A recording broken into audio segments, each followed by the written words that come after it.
From New York City, it's the Wendy Williams Show.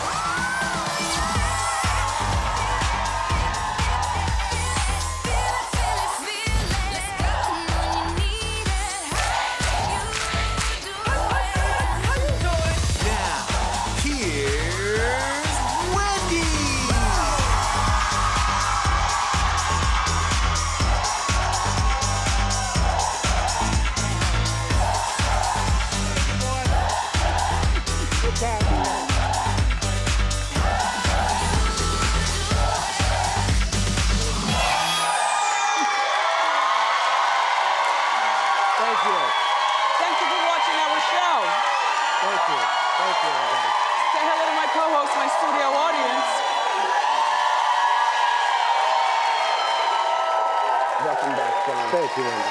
Have a good shot. Oh! Hot topics, hot topics.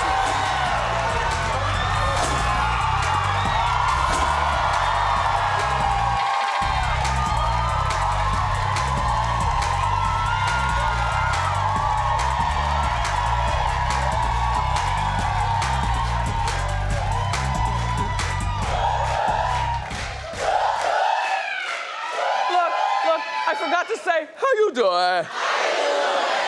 Better than ever now that we're back together. Yeah.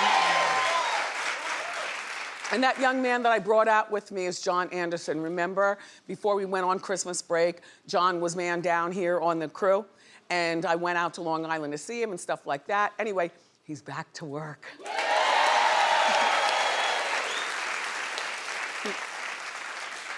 So happy 2020. Or at the very least, a progressive 2020. My dress, by the way, is from a Wendy watcher who actually, right? So she's in the audience, right? She wasn't not just a watcher. She's a co-host, Shannon Robinson from Maryland. So one day she was here, and you know I love a snaky and I love a stretchy, I love a number. So I'm looking at her and I'm looking the whole time, and finally I went up to the audience and I said to her, I like your dress. Was it inexpensive? She said, yeah. She said, you want it? I said, no. About a week later, the box came with a note. Here's what she goes. She goes, I only wore it twice. My people. She says, just send it to the dry cleaner and then wear it in good health. And I did, and I am. Thank you, Shannon.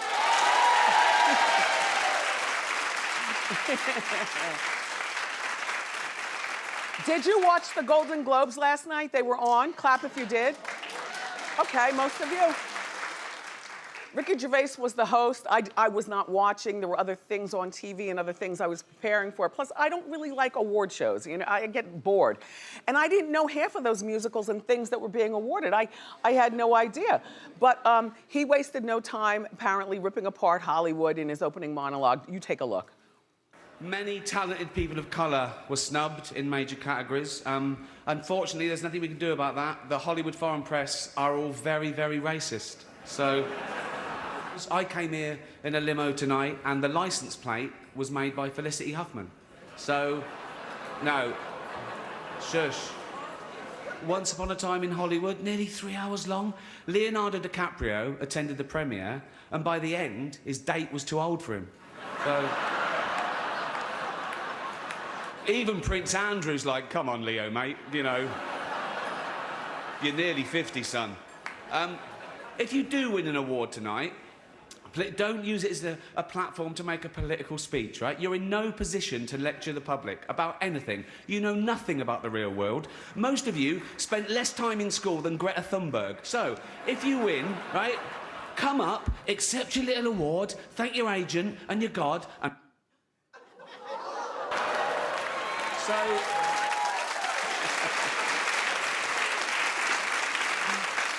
So the long-running joke with him is that he always says, this might be the last year that I do this, but probably if they ask him next year and the check is right, he'll be back next year. Brad Pitt won Best Supporting Role for Once Upon a Time in Hollywood, and the shady cameraman made sure to catch Jennifer Aniston during his speech. I don't think she's pissed. This is just the face that she makes. I think that this is a I'm with him face. You know what I'm saying? Like I support him face or something. Like partially between crying, between being pissed, and her saying, you know, I'll see you at 3 a.m. when all this stuff is over. The key is under the mat in the back. I don't care. Anyway, Tom Hanks, everybody, got the award, the Cecil B. DeMille Award for Lifetime Achievement in Films. And he got emotional when he talked. All 4 of his kids were there, but the big star of the show is always white chocolate, Chet Hanks. All right, so now Chet is not affecting American Black hood dialogue anymore. You know, for a moment there, he went back to Beverly Hills and the way, you know, he was raised privileged in Beverly Hills. Why are you affecting an accent? So now he's got a new accent. Shout out to all my Jamaican friends watching. Take a look at white chocolate on the red carpet. Go. Big up the whole island, massive. It's your boy Chatana, coming straight from the Golden Globes, you want to say? We've finished Father Tom Hanks presenting in a what soon forward come. Big up, tune in.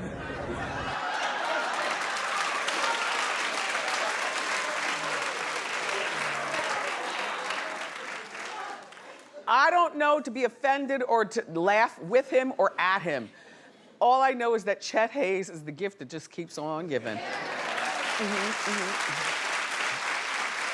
Oh, by the way, the Style Squad is here today to break down the looks of the Golden Globe a little bit later on in the show. And I don't know what you did on New Year's Eve, but Kathy Griffin was getting married.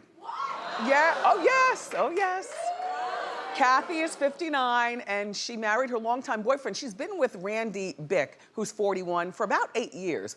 And on New Year's Eve, Lily Tomlin got officiated so that she was able to do this 15-minute ceremony for them. This is the dress that Kathy first wore when she first met her now husband on their first date. So I was asked, well, do you think it's a good idea that Kathy got married? You know, she's 59, she's an established woman, she doesn't need marriage. She's been married before to a guy named Matt Moline.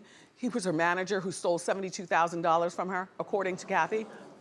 Yeah, he went in and disappeared. And money that she was never able to get back. You know, I mean, she's been through it. So at 59, she's got no kids. She's got no kids with this new guy. There's no hope of having kids. He's 41. I don't know that he has kids, but he did take abuse from his family in terms of, we don't like her. Why are you with her?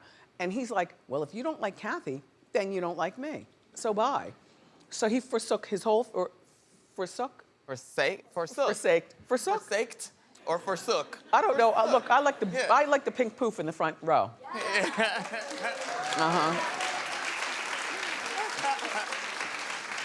You know, when I was pulling up this morning, I saw you. Did you see me see you? I saw you. My people. But anyway, so at 59, should she get married? Well, as long as there's an ironclad prenuptial agreement, why not? He's 41. It's not like he's a young boy. I don't know whether he has children, whether he even wants children. But, you know, for 2020, it's, live and let live. Really? Really?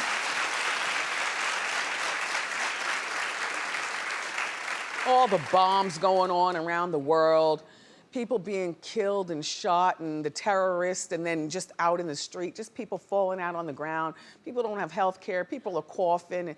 It's horrible. So, you know, as long as it makes you happy, Kathy, then I'm happy for you.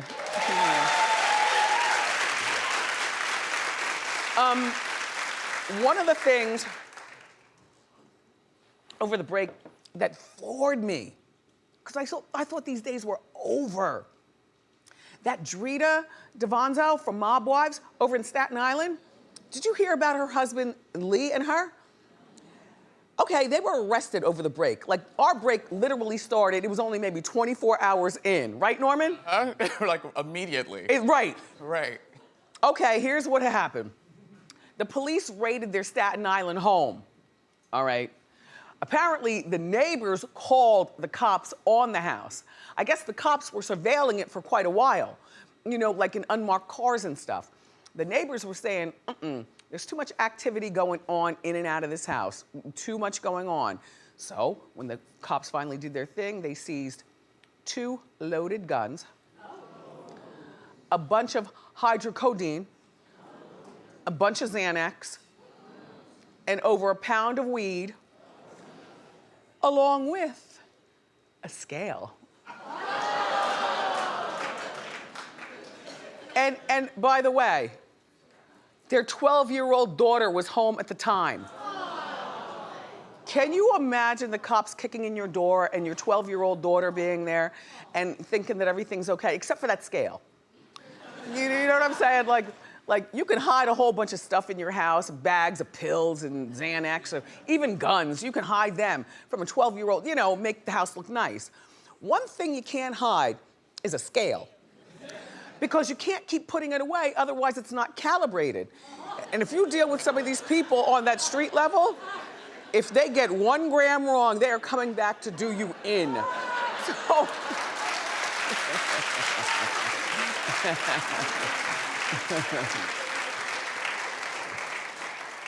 The scale must always be calibrated. Anyway, Drita and her husband appeared in court the next day, and they were both charged with several counts of drug possession and gun possession. I don't know where the 12-year-old daughter is, whether she's now with DIFUS or another family member, if there's a qualified family member. Drita was released on $15,000 bail, and Lee, that's Drita, yeah, trying to hide. Hi, Drita. It's just so disappointing.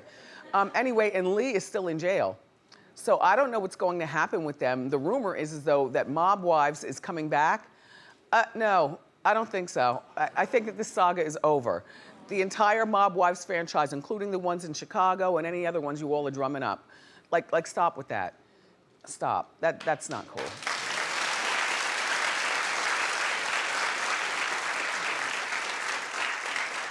Also over the break, congratulations to Ray J and Princess Love. They welcomed their second child, a baby boy.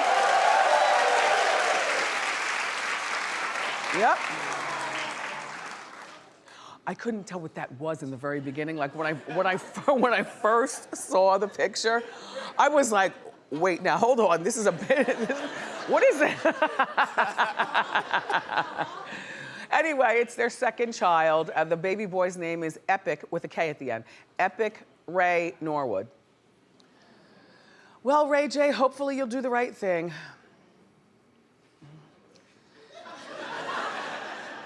Another thing that happened over the break, very sad news about Bobby Christina's boyfriend brother, Nick Gordon, I'm sorry. He passed away. They say it's an apparent drug overdose on New Year's Day.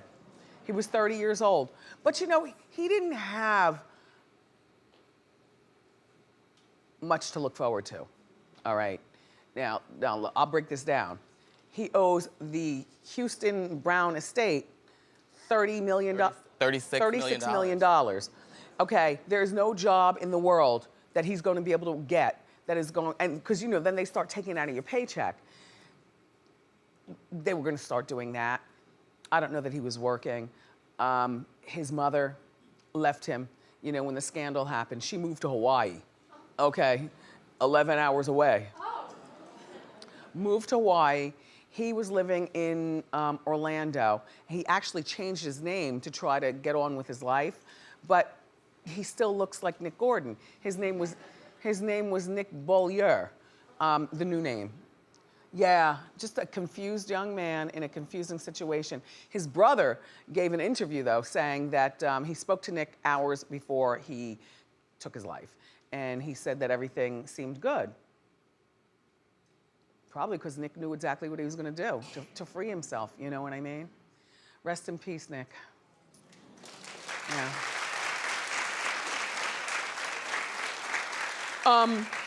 And Alicia Keys is being slammed by Swiss Beats. Excuse me, by Swiss Beats' baby. Swiss Beats' baby's mother. She's accusing Alicia of being an evil stepmother. Okay, well, boy, does Swiss have a type or what? Right? Same person. Anyway, Swiss Beats claims that this woman down here, the baby's mom's name is Jonna, and he claims that.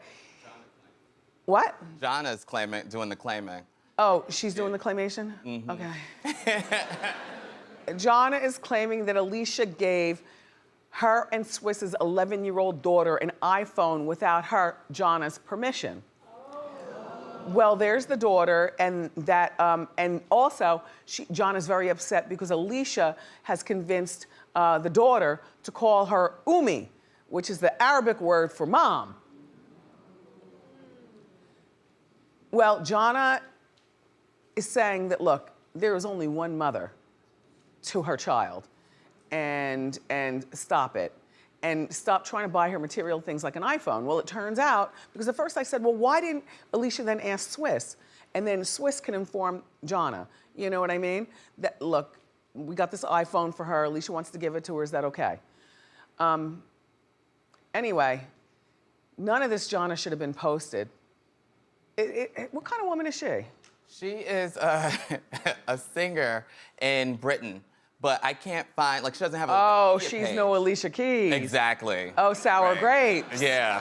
Oh, Right. got it. A singer in Britain. Uh-huh.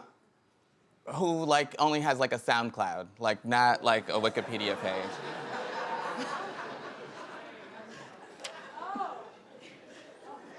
The shade continues for the new year. Yay!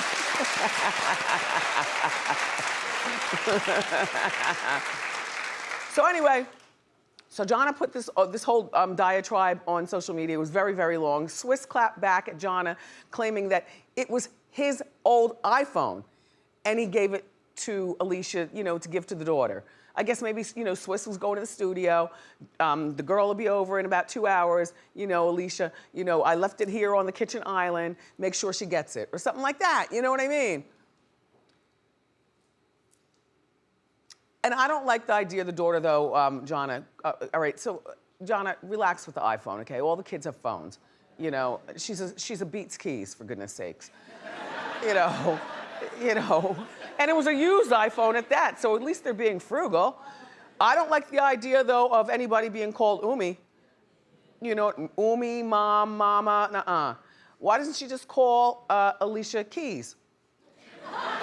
Call her Keys or call her Alicia, even though an 11-year-old is not supposed to be calling a grown woman by their name, but 2020, new rules. Right. Call her Alicia.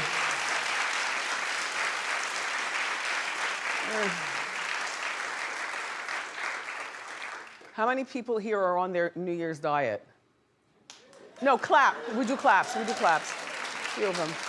Okay.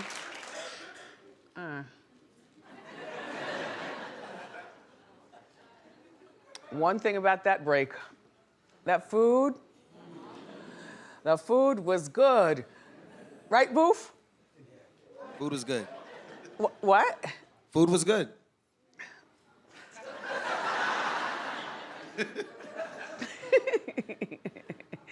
I had so many different things. I can't even think about a diet. All I want to do is just maintain. I'm done.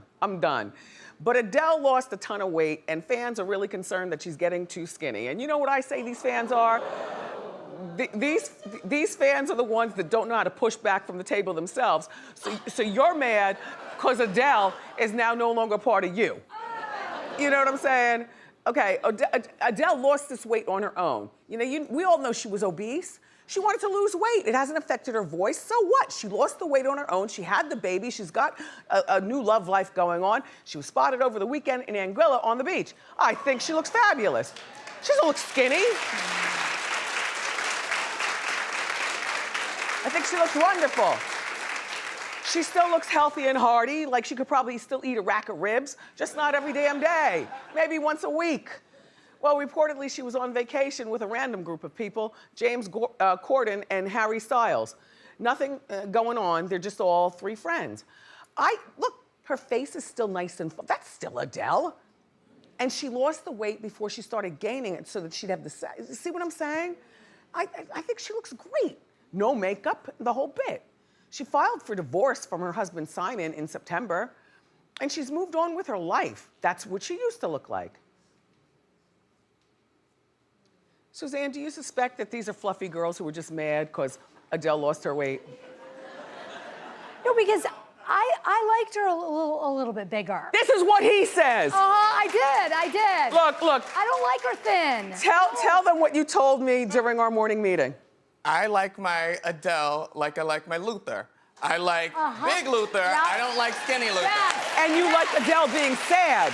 Right. You said you like her I like fat her and sad. Right. Full figured. It's funny because, you know, we play Luther behind the scenes here, and Marco's always asking people, which Luther do you like better? And overwhelmingly, people always say Big Luther. But you want to know what? I think that these are people, maybe Luther was more attainable to you when he was bigger, you know? Like, get with the program, people, or all right, do you? We've got more great show for you, everybody. Up next, my Style Squad is here to break down last night's Golden Globe fashion. So grab a snack and come on back.